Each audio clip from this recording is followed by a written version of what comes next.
La Biblia comentada por los padres de la Iglesia. Evangelio de Lucas, la visitación. Por aquellos días, María se levantó y marchó deprisa a la montaña, a una ciudad de Judá, y entró en casa de Zacarías y saludó a Isabel.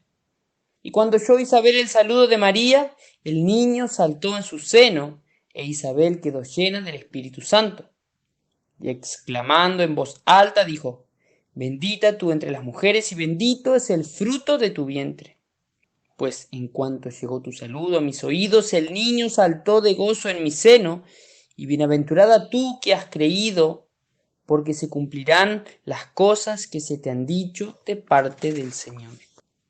Orígenes afirma: los hombres mejores van delante de los menos buenos para presentarles con su presencia algún ánimo. Así el Señor se acercó hasta Juan para santificar su bautismo. Jesús, en el seno de la Virgen, se apresuró a santificar a Juan, todavía en el seno de su madre. Antes de la llegada de María y del saludo a Isabel, el niño saltó en su seno. Pero una vez que María hubo pronunciado la palabra que el Hijo de Dios en su seno le había sugerido, el niño exultó de gozo, y así fue como Jesús hizo por primera vez de su precursor un profeta. Beda afirma: por eso entra en la casa de Zacarías y saluda a Isabel, de quien sabía que iba a dar a luz al siervo y precursor del Salvador. No porque dudara del oráculo que había recibido, sino para congratularse por el don que, como sabía, se le había concedido a su consierva. No para probar la palabra del ángel con el testimonio de una mujer, sino para que la joven virgen diligente se entregara a cuidar a la mujer entrada en años. Agustín dice: tal exultación la vemos no solo en los niños, sino también en los animales, aunque no proviene de la fe, de la religión o de cualquier otro conocimiento racional. Esta exultación fue inusitada y nueva porque se realizó en las entrañas y a la llegada de aquella que había de dar a luz al Salvador de los hombres. Por eso fue maravillosa y digna de ser contada entre los grandes milagros. Por lo tanto, esa exultación, o diríamos resalutación ofrecida a la Madre del Señor, como suele acaecer en los milagros, fue obra divina en el niño, no obra humana del niño. Máximo de Turín afirma: tampoco este hecho parece que se deba callar en las alabanzas a Juan, es decir, que todavía no había nacido y ya profetiza. Como todavía se encontraba en el seno materno y no podía hablar, con su alegría anuncia la venida de Cristo. En efecto, Isabel dice a María: en cuanto llegó tu saludo a mis oídos, el niño saltó de gozo en mi seno. Juan salta de gozo antes de nacer y antes de reconocer con los ojos el aspecto del mundo. Ya reconoce espiritualmente al Señor del mundo. Pienso que todo esto tiene relación con lo que dice el profeta: antes de que te formara en el seno materno ya te conocía, antes de que salieras a la luz ya te había santificado. Por eso no debemos maravillarnos de que, arrojado en la cárcel por Herodes, incluso entre cadenas, diese a conocer a Cristo a sus discípulos, pues esto que también, recluido en el seno materno, proclamó al mismo Señor con sus saltos de gozo. Efrén de Nisbi afirma: Juan saltó de alegría para anunciar su futura predicación.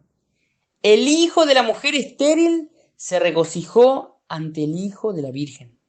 Buscó la lengua de su madre para pronunciar una profecía referida al Señor. La concepción de Isabel se ocultó a María durante 6 meses para que el niño pudiera desarrollar sus miembros y poder temblar delante del Señor y dar a María un testimonio de su temblor. Saltó en el seno de su madre, no de sí mismo, ni a causa de sus 5 meses, sino porque los dones divinos se manifiestan en el seno antes estéril, mas ahora portador de Juan. Y para que el otro seno, el de la Virgen, conociese los grandes dones conferidos a Isabel, y así en las dos tierras pudieran creer a las semillas recibidas por las palabras de Gabriel, cultivador de ambos terrenos. Como Juan no podía gritar en su temblor y dar testimonio de su Señor, su madre dijo: bendita tú entre las mujeres y bendito es el fruto de tu vientre. Nuestro Señor preparó a su heraldo en un seno mortal para manifestar que venía después de la muerte de Adán. Vivificó primeramente el seno de Isabel y después la tierra de Adán mediante su cuerpo. Beda afirma: rectamente se dice que Isabel exclamó en voz alta, con gran voz, porque reconoció que eran grandes los dones de Dios. Con gran voz, porque sentía corporalmente presente al que sabía que se encontraba en todas partes. En voz alta se ha de entender no tanto como dando voces, sino más bien como con gran devoción, pues no parecía adecuado que alabara al Señor con la devoción de una tímida voz quien ardía llena del Espíritu Santo, quien llevaba en su seno a aquel que sería el mayor de los nacidos de mujer, y quien se alegraba por la venida de quien, concebido a partir de la carne de una madre virgen, era y sería llamado Hijo del Altísimo. Prudencio afirma: ¿cree tú lo que dice el ángel enviado del trono del Padre?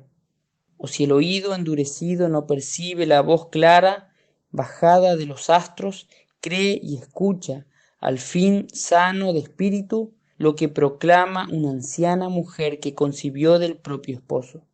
Fe admirable. El niño encerrado en el seno de una anciana es el primero en saludar por boca de su madre al Señor concebido por una virgen, y el niño no nacido todavía anuncia al niño ya nuestro, pues aún era incapaz aquella criatura de hacerse notar por sus vagidos, y sin embargo abría la boca de su madre para hablar en honor de Cristo.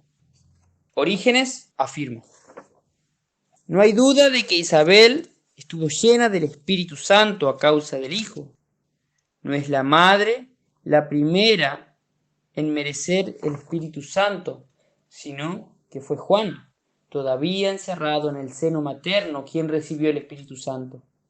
Por su parte, Isabel, una vez santificado el Hijo, también quedó llena del Espíritu Santo. Esto lo podrás creer si te das cuenta de algo parecido respecto al Salvador. Como nosotros hemos visto en gran número de ejemplares manuscritos, se halla que la bienaventurada María profetizó. En cambio, ignoramos que según otros códices, Isabel también profetizara con otras palabras. Por tanto, María estuvo llena del Espíritu Santo desde el instante mismo en que comenzó a tener en su seno al Salvador. Ciertamente, en el mismo instante en que concibió al Espíritu Santo, que era el creador del cuerpo del Señor, también el Hijo de Dios comenzó a estar en el seno, y también María quedó llena del Espíritu Santo. Beda dice: bendito es el fruto del vientre por cuyo medio hemos recibido la semilla de la incorrupción y el fruto de la herencia celestial que habíamos perdido en Adán. ¿De dónde a mí tanto bien que venga la madre de mi Señor a visitarme? Cuánta humildad hay en la mente de la profetisa y cuán verdadera es la palabra del Señor que dijo: ¿sobre quién reposará mi espíritu sino sobre la humilde y pacífico que teme mis palabras? En cuanto ve que María viene hacia ella, Isabel reconoce que es la madre del Señor sin reparar en los méritos propios que le podía hacer merecedora de la visita tal huésped. De ahí que dijera: ¿de dónde a mí tanto bien que venga la madre de mi Señor a visitarme? El mismo Espíritu que le confirió el don de profecía le otorga a la vez el regalo de la humildad. Repleta del Espíritu profético, comprendió que había venido a ella la madre del Salvador, pero revestida del espíritu de humildad, entendió que era menos digna que la que acudía a ella. Ambrosio dice, observas que María no dudó, sino que creyó, y por eso ha conseguido el fruto de la fe.